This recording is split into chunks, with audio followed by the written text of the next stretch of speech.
Hi into Europe. I'm literally just finishing watching your episode and we watched it again. And you're talking about something that, especially the last couple of days, I've been personally thinking of, even as an African. And like just two things, start off with to sort of frame my mindset in terms of the crisis that's coming and how to deal with it. First of all, it's the thing that my grandfather always used to say. We're believe in a faith that everything depends on God and then work as if everything depends on you. And that duality allows, what it does is it allows you to focus on that which you can do and not start stressing about the stuff that is out of your hands, which is most of it. The other half of it is that there is nothing new under the sun. Two biblical references, I know there's wisdom and stuff that comes with us for a couple of years, decades, even longer. The thing is, the gas crisis, what you're facing now is basically functionally equivalent to the water crisis in Cape Town. Just as dire and as life-threatening as gas would be in Europe. And the current, we literally had 20 minutes ago, the power came back on, what we have called load shedding or rolling blackouts. Now, in the scenarios that was painted, Europe has to reduce the gas prices or gas consumption by 40%. How are you going to do that? And because you're not. It's almost impossible, mostly because it's it's again the problem that as an individual it's hard to relate. And we've become so accustomed to everything being on and available that it is very difficult to wrap your head around something as a citizen if you don't have any precedent for it.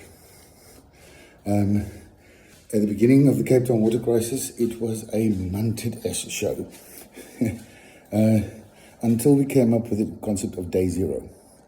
And the number of water and the amount of water that we had to use as an individual, that would sort of get us through it. And at that moment, everybody could take individual action, as well as provide some freedom for the authorities to actually divert stuff where it needs to go.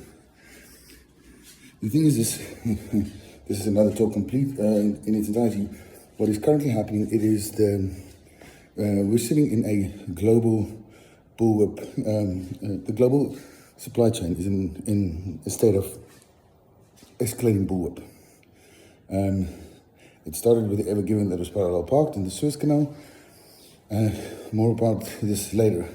The thing is it gets worse and worse and worse because the one disruption in the one causes a greater disruption in the other. So you must plan.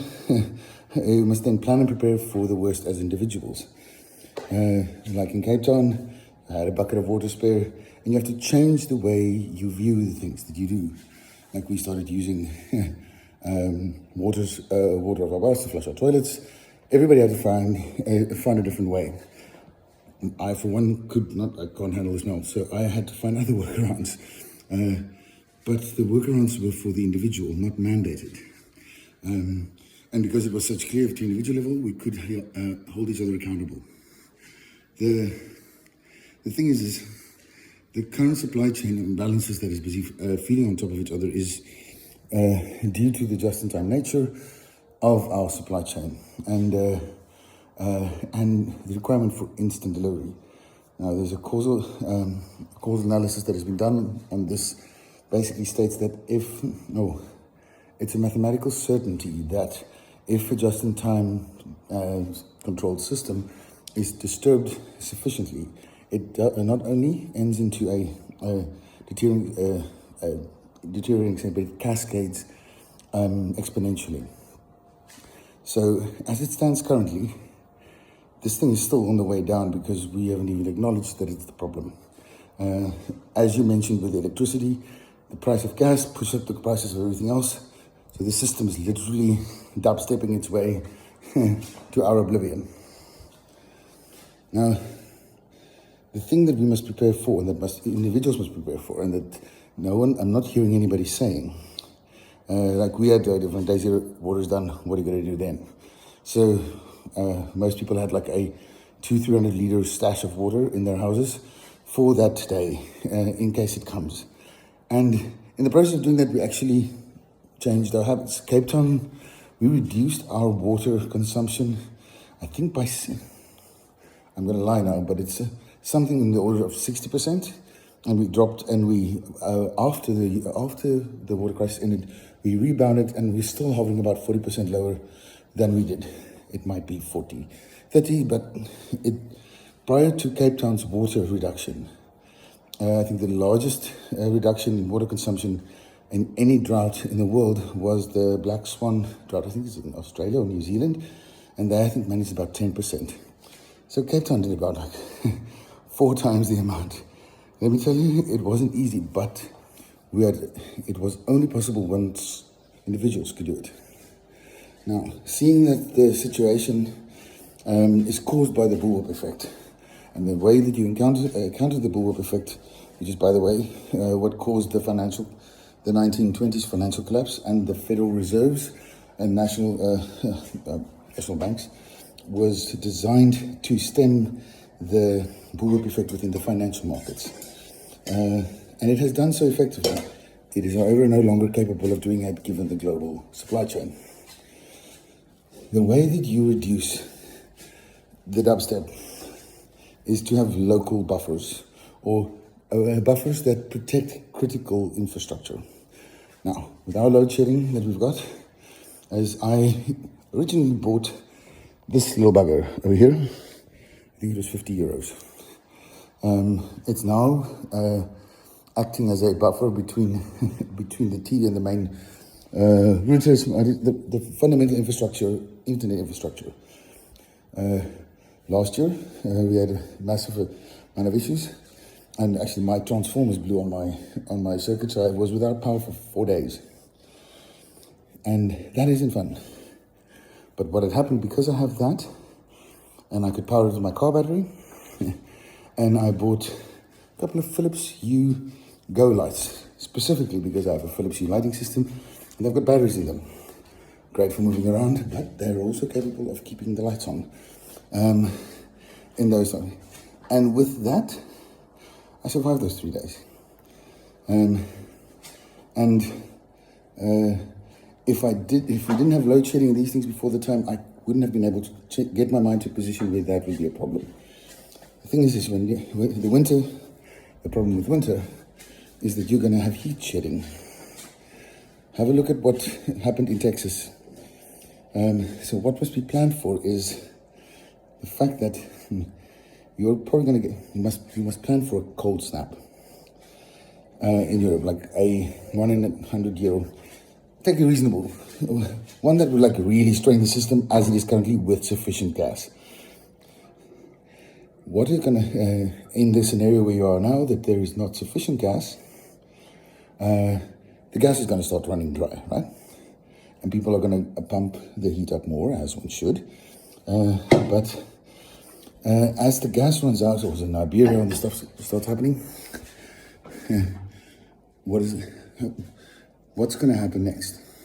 As the gas falls over, or the gas supplies around, people are going to start plugging in their electric heaters, which is going to place strain on the grid. Now, in South Africa, we were commonly, the current logic story from another day is that we don't have enough generating capacity, because right now it's cold and we heat primarily with electricity, because mostly summer is what, more than cold. At least there's more heat than cold in winter. So there's an increased amount we cannot keep up. So we implement controlled, and initially it was chaos, but we've developed this week. We have a reasonable view on demand and capacity. It starts communicating early. A great app that develops called Eskom's Push, which allows you to know when your time for reduction is on. So in addition to that little thing that was on, because we realized, it had been communicated that we were going to be without strategic, we're going to have this energy crisis for a couple of years before we get back up to date. We invested in solar and a 5 kilowatt hour battery pack in what is a reasonably large house. Now, that thing can power the house on the electronics. It's a separate circuit for lights and plugs for about 2 days. Power the tumble dryer for not even an hour. So all of a sudden, you start getting a feel for what you're actually using in terms of electricity, and because heating is expensive, you can see the gauge drop. The thing is you guys are used to central heating, which is great. I mean, really thankful for it when I come and visit. But in these cold snaps, central heating becomes less efficient. So you have to pump it up more. The stuff has to travel further. The overall house is greater exposed. There's a bigger temperature gradient, which means you consume even more. Once again, leading to the cascade situation. So it is foreseeable that even a moderate cold snap would lead to areas running without gas, and that would start leading to the grid to fail. Given that Europe is well interconnected, it's possible that could run away with the entire system, mostly because we are not used to dealing with this type of environments within electricity. South Africa has figured out how to do it because it's out of necessity. But I can tell you one thing, the load shedding the first year was hell. Because it was just chaos. There was no communication, there was no structure, there was no idea. We were figuring it out as we go along. Now, a couple of years in, it's still annoying, but you have structure. So the key is you don't have to heat the whole house. You actually just want to heat the bedroom. Because in a cold snap without heating, people die. So your issue is not so much that there's going to be a recession, which is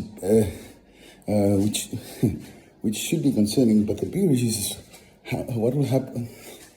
The effect of having a winter where European Union citizens die because they couldn't heat, because there wasn't gas.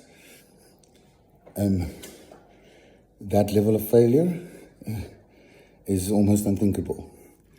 And as it stands currently, it's the most likely outcome of what we're facing, even with all the stuff that is being put in place. Trust me, with the water crisis in South Africa, we had the same issue. However, as you said, gas consumption is not symmetrical. So the thing is just a little bit of a change of mind.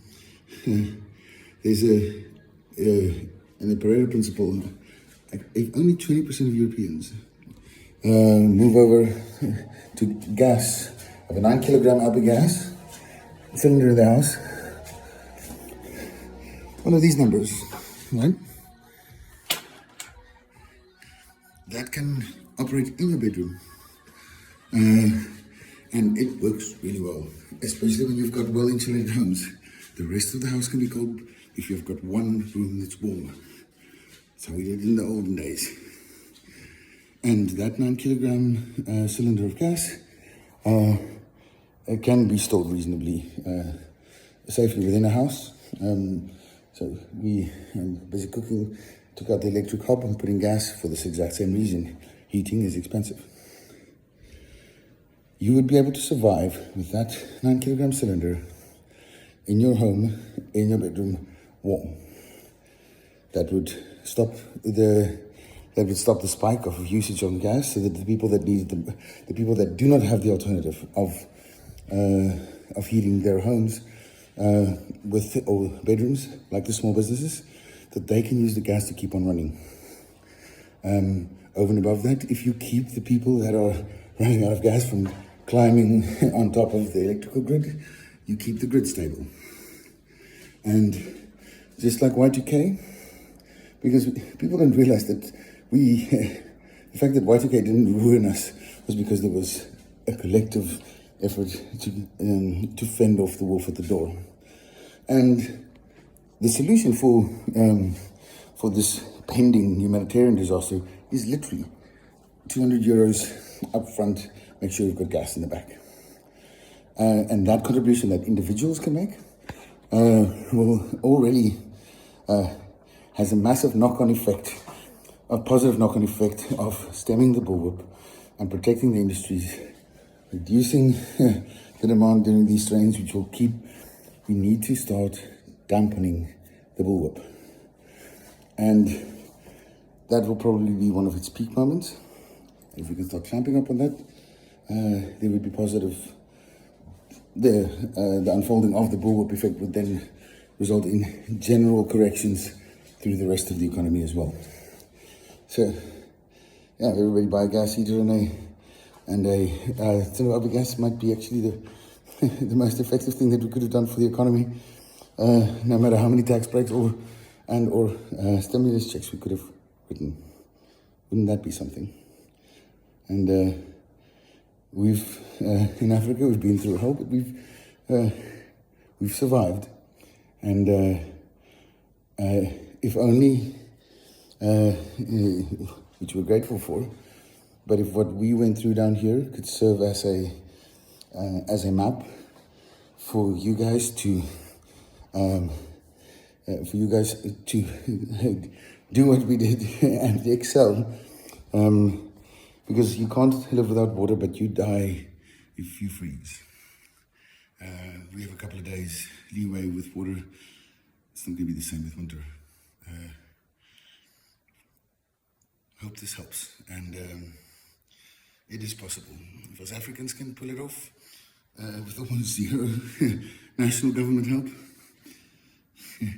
Europe has got far more up its sleeve, and has been great for me personally for all these years, and specifically during the pandemic. I hope this helps, and Godspeed. See you guys soon.